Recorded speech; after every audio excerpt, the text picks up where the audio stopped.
Assalamualaikum warahmatullahi wabarakatuh. Salam sejahtera buat kita semua. Salam Om Swastiastu, Namo Buddhaya, salam kebajikan.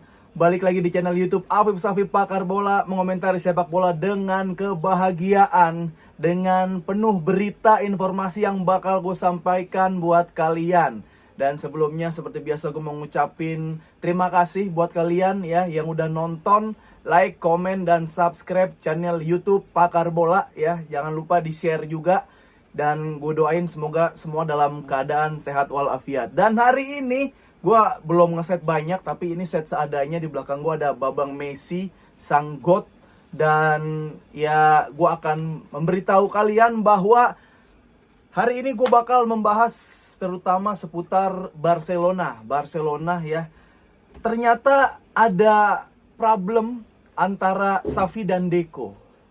Dan Deco ini salah satu unsur faktor kepindahannya Xavi, bukan ke pelepasannya Xavi sebagai manajer Barcelona ya. Yang kita nggak terima kan adalah cara memecatnya. Ada Deco di situ. Kenapa bisa seperti itu Deco? Dan sebenarnya seperti apa sih krisis finansial Barcelona? Lu kan taunya nih ya, teman-teman taunya mungkin kayak Barcelona pemain nggak sarapan, nggak mandi gitu. Yang lain juga klub-klub fans-fans lain ngecengin pemain-pemain Barcelona, anak-anak La Masia kayak minimal mandi kayak gitu kan, karena katanya Catalunya dan di Camp Nou Olympic nggak ada air gitu. Maksud gue nggak ada airnya dia di sana tetap pemain Barcelona ya kan.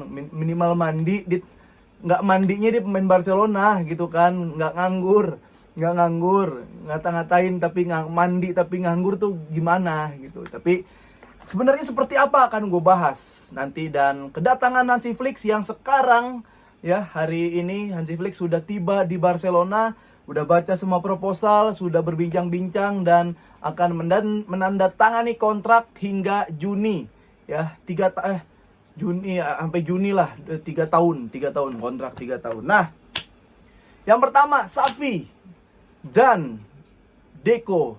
Sekali lagi mungkin yang nonton juga fans Barca ini, lu pasti cinta sama Barcelona gitu. Walaupun lu cinta Barcelona di bukan era Xavi, tapi ya lu sebel sama Xavi. Tapi kita yang nonton Xavi, kita yang tahu kontribusi Xavi untuk Barcelona, kita tahu kecintaan Xavi terhadap Barcelona gitu. Dan kita tahu kalau kita pelajarin lagi sebenarnya kondisi Barcelona ya, kita cukup mengaminkan Barcelona seperti sekarang. Udah bagus, hitungannya udah bagus gitu. Cuma emang cara mainnya jelek. Ya itu ada faktor-faktor kayak keterbatasan sehingga Xavi tidak bisa mengeksplor. Terkesan Xavi tidak bisa untuk memanfaatkan pemain-pemain yang ada, karena emang pemain yang ada ya seada-adanya aja. Nah, ada konspirasi yang mengatakan bahwa ketika Xavi debut, ketika Deco lagi inti gitu kan, lalu masuklah Xavi, masuklah Iniesta, Deco, Lodovigiuli, mulai menggeser pergerakan orang yang non Spanyol, orang yang non Katalan. Karena kebetulan Xavi La Masia, Xavi Spanyol, dia Akamsi, dia menggeser Deco. Ya walaupun Deco bukan pemain yang jelek, Deco bagus, dari Porto bagus, di Barcelona main bagus, pindah ke Chelsea juga main bagus. Tapi ada yang lebih bagus menurut gue. Sorry, gue bukan fans Deco gitu, tapi ya gue ngerasa kalau di head to head Deco Xavi, gue milih Xavi gitu kan. Deco Iniesta, gue milih Iniesta. Bukannya gue Spanyol pride, La Masia pride, enggak, gue milih. Dan paket Barcelona ketika prime, yaitu ketika Xavi Iniesta duet ya, mau Busquets, mau Tureyaya di situ, tapi depannya Xavi Iniesta. Nah, ketika ada ketidaksenangan, banyak beberapa pemain yang akhirnya menjadi dewan, entah apa gitu kan. Abidal jadi dewan, di Munchen ada Oliver Kahn jadi dewan, Milan ada Maldini jadi dewan, dari berbagai divisi. Dan kebetulan Deco itu jadi dewan, udah emang ngincer lama jadi dewan di Barcelona. Dan dia menggeser posisi Mathieu Alemany yang mendatangkan beberapa pemain, mensukseskan Barcelona, suksesor Barcelona dengan pembelian-pembeliannya, dengan lobby-lobby dan negosiasinya. Digeserlah Alemany oleh Deco, sehingga Deco ada inisiasi bahwa Deco ini sebenarnya nggak terlalu suka Xavi, dan Deco ini bung toelnya Barcelona gitu. Dia selalu menjadi antitesis Xavi, dan di belakang Deco ini ada Laporta. Di belakang Deco ini ada pihak Barcelona yang memiliki power kuat. Jadi seumpama Xavi mulai aneh-aneh, seumpama mulai kepleset, masuklah Deco. Deco mengatakan, nih Xavi seperti ini, jadi mecatnya gampang. Tapi yang terjadi adalah sangat terlalu terlihat jelas, ya agak nggak masuk akal kalau dibilang mecatnya gara-gara baper. Mecatnya Xavi tidak menjadi PR yang baik gitu kan, karena ya Barcelona krisis gitu kan. Walaupun Xavi mesti direm-rem juga, tapi ya itu yang terjadi. Semua nggak mau megang bola, semua nggak mau jadi kambing hitam. Kalau gue jadi Xavi, gue juga bakal ngomong gitu. Daripada gue kambing hitam, gue korbannya dari semua kegagalan yang ada, bukan cuma teknis, bahkan non teknis, ya gue lempar aja. Ya, walaupun ya udah, ya Laporta, Barcelona. Gue cinta sama Barcelona, gue bukan cinta sama Laporta. Itu yang terjadi sama Xavi. Jadi sebenarnya ada gesekan antara Xavi dan Deco. Ya Deco nih, gue kalau lebih milih kayak Deco sama Alemany sekarang.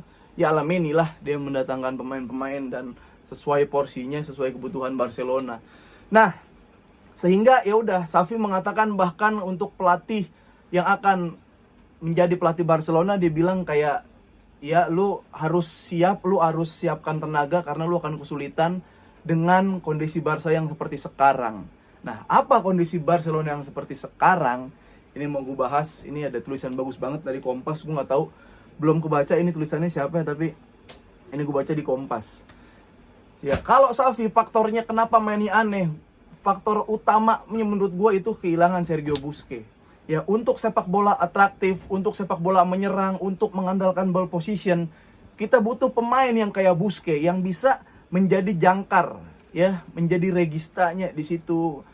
Karena kalau emang mau megang bola, kita butuh supplier, kita butuh distributor passing, yang dimana itu sejauh ini ya Sergio Busquets. Yang paling mendekati siapa? Sergio Busquets. Lu lihat City tanpa Rodri, yang mendekati Rodri. Lu lihat City tanpa Rodri main kayak gimana. Lu lihat Barcelona sekarang, kalau bukan orang-orang tipe kayak Sergio Busquets, bukan kayak Rodri, itu nggak bisa main single, apalagi untuk main menyerang. Kenapa Busquets dulu sering keteteran, udah melihatan ngaco? Ya karena emang dia dari segi defense emang kurang. Emang bukan gelandang breaker, bukan pemutus serangan, dia pengalir bola. Dan orang kayak Busquets kalau tengah-tengahnya itu ajib, unitnya bagus, udah lu auto di atas angin terus. Itu yang terjadi. Kehilangan Busquets, siapa gantinya? Belum ada. De Jong taruh itu nggak bisa. Main double pun kadang Gundo taruh di situ nggak bisa. Gundo kan lebih AMF, bukan DMF banget. Jadi Barcelona, Xavi sekadang kali ini taruh Chris di situ, taruh double pivot, mainin geser-geser yang lain. Itu yang terjadi. Ya, kehilangan Sergio Busquets itu benar-benar pengaruh. Ya walaupun kayak kan udah tua, ya setidaknya mentoring, ada kayak mentoring gitu, gaji turunin. Gue nggak tahu bersedia apa enggak, tapi ada mentoring di situ. Nggak ada. Barcelona kehilangan Busquets itu kacau. Seperti apa sebenarnya krisis yang dialami oleh Barcelona? Ini ada bacaan bagus banget ya. Krisis itu terjadi di saat tahun 2014-2015. Ya udah bukan era Pep. Ya, Barcelona beli banyak pemain mahal, utang membengkak, utang menggemuk, dan pengelolaan dari dewan direktur itu kena lebih makin parah dan semakin parah setelah Covid pandemi. Ya, jadi Barcelona punya penasehat namanya Marc Chiria. Ya, dia bilang bahwa utang Barcelona saat ini diperkirakan mencapai 3 miliar euro. Kalau dirupiahin ini 52,5 triliun. Bunga, bahkan ada bunga utang dan kewajiban membayar itu juga jangka pendek buat kas Barcelona jadi terbebani. Nah, itu utang pertama 52,5 triliun. Wah, gila. Ya, terus beban Barcelona makin bertambah saat mereka harus mengeluarkan dana 1,5 miliar atau kalau dirupiahkan menjadi 26,25 triliun. Buset. Ya, ini beban buat ngerenovasi Camp Nou. Terus jadi setelah itu juga ada penurunan tiket, ya, penurunan tiket itu beda kapasitas yang menggerus pendapatan Barcelona sampai hampir setengahnya. Nah, sebelum direnovasi, Camp Nou ini bisa menampung penonton, menampung supporter itu sebanyak 99.000 penonton. Stadion Olimpik itu cuma 55.000 penonton. Nah, pemasukan Barcelona gara-gara itu Camp Nou direnov itu turun drastis, dan di Olimpik juga jarang sold out kan. Nah, ini ada lagi. Ada seorang pengusaha dari Catalan namanya Jaume Roures. Ya, ini di Catalan, Spanyol, mantan CEO multimedia Spanyol Media Pro. Dia juga bilang buruknya pengelolaan keuangan oleh Dewan Direktur memperparah krisis keuangan itu.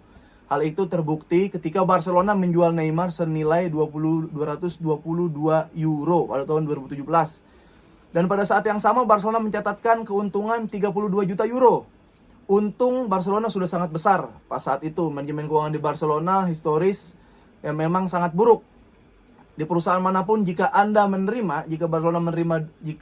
menerima 222 juta euro hanya memiliki keuntungan 30 juta euro, lu udah pasti dipecat. Itu perusahaan udah pasti rusak.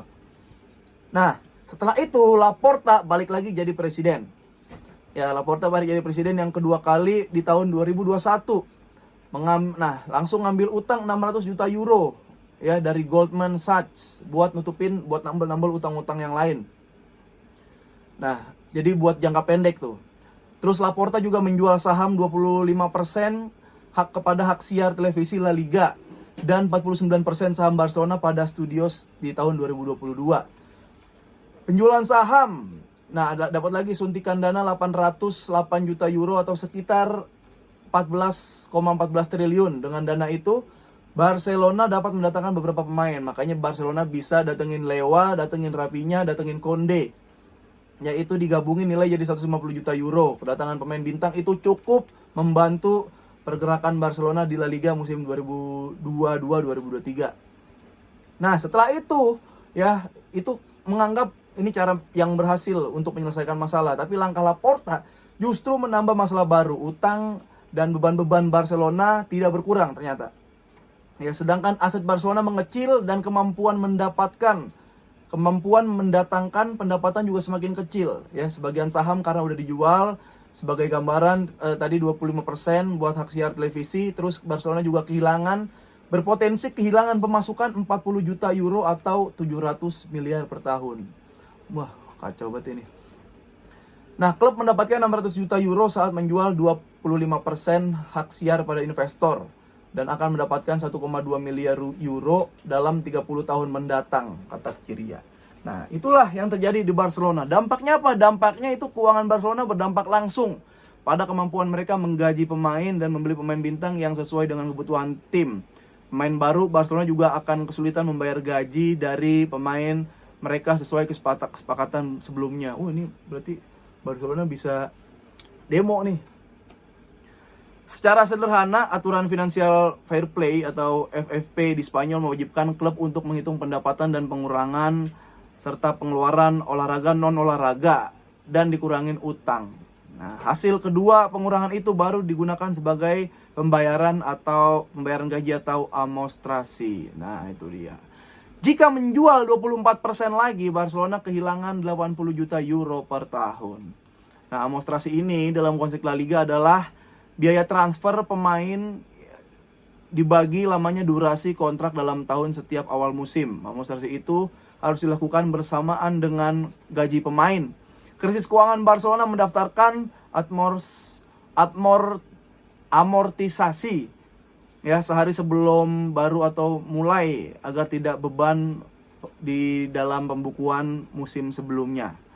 Jumlah gaji yang boleh didaftarkan Barcelona turun dari 648 juta euro per musim waktu di tahun 2022-2023 sekarang jadi 204 juta euro ya 2023-2024. Ya, kebutuhan Barcelona untuk gaji musim ini sekarang itu 492 juta euro. Perbandingannya kalau sama Madrid, Barcelona menjadi pesaing yang memiliki batas pengeluaran sampai 727 juta euro gaji. Hal ini menyebabkan Madrid leluasa mendatangkan bintang Paris Saint-Germain Mbappe, dan walaupun Mbappe meminta gaji besar.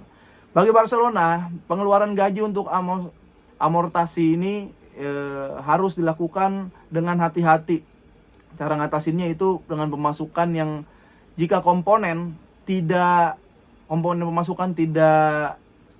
jika komponen pemasukan dan pengeluaran tidak seimbang, maka pengeluaran pertama harus dipangkas. Hal itu berarti pemain yang tidak akan dibayar hal itu berarti gaji pemain ada yang tidak dibayarkan atau dipotong. Wah, ada yang dipotong gaji, Bro. Bisa juga pemain harus dijual guna. Nah, itu dia. Jadi langkah-langkah ideal buat Barcelona ini adalah pangkas gaji atau jual-jual pemain. Seperti itu yang terjadi di Barcelona. Lalu dia bisa stabil lagi kalau ya nanti akan ada bonus-bonus kalau tour gitu kan, tour udah dipegang Flix. Nanti ada pertandingan lawan Madrid, lawan Milan gitu. Kalau nggak salah ya, gue lihat kalender, dan tahun depan kalau misalkan masuk Liga Champions melangkah jauh ke babak-babak berikutnya itu dapat bonus juga, atau ada sponsor-sponsor dari Nike juga kayaknya masih mau sponsorin Barcelona atau mau bikin brand sendiri, itu bisa jadi masukan buat Barcelona itu. Tapi kalau Hansi Flick di Barcelona, Hansi Flick ini dia dibilang atraktif, tapi dia juga cukup adaptif. Dia bukan yang memaksakan untuk ball position, enggak, dia selalu menggunakan double pivot. Ya, dia orang yang percaya transisi. Jadi Barcelona akan melakukan transisi. Jadi pemain-pemain yang memiliki etos kerja, pemain-pemain yang mau tarung, itu ya kemungkinan besar bakal dipertahankan. Tapi pemain-pemain yang maunya gaya-gaya ball position Barcelona, mau idealis Barcelona, tapi nggak ada fisiknya, mental. Dan Felix ini nggak abu-abu, ya orang Jerman A, B, mau ngikut-ngikut, enggak. Ya, jadi perkiraan gue adalah kalau Balde masih bisa main, ya Balde bisa bersaing sama Cancelo. Di tengah harus ada double-nya itu antara Gundo atau Chris, atau Gundo Pedri langsung. Kalau mau ya harus ada Gundo di double pivotnya itu. Di depannya boleh pakai second striker, lu mau taruh Pedri di situ, Fermin di kiri, atau ada Felix langsung di depannya, itu bisa. Jadi gua akan mengatakan bahwa Barcelona akan mengalami beberapa perubahan, terutama dari sektor fisik, dari sektor stamina, dan cara bermain. Transisi lebih akan dimanfaatkan, karena kan kalau ada 3 unsur, attack, defense, transisinya ini bakal lebih kencang, karena transisi bisa membantu penyerangan dan membantu bertahan. Itu yang akan terjadi di Barcelona. Kita akan tunggu Barcelona, dan gue boleh komen dong guys yang nonton ini ya, kalian kan sebentar lagi kan kita akan Euro 2024 ya, Juni di pertengahan. Kalian dukung siapa? Ya, kalian dukung siapa dan apa alasannya? Dan kalian prediksiin sejauh mana negara yang kalian dukung melangkah. Oke? Silahkan di komen. Nanti kita ada edisi khusus bahas Euro. Oke? Gitu aja dari Afif Safi. Sehat-sehat selalu. Assalamualaikum warahmatullahi wabarakatuh. Salam sejahtera buat kita semua. Salam Om Swastiastu, Namo Buddhaya, salam kebajikan.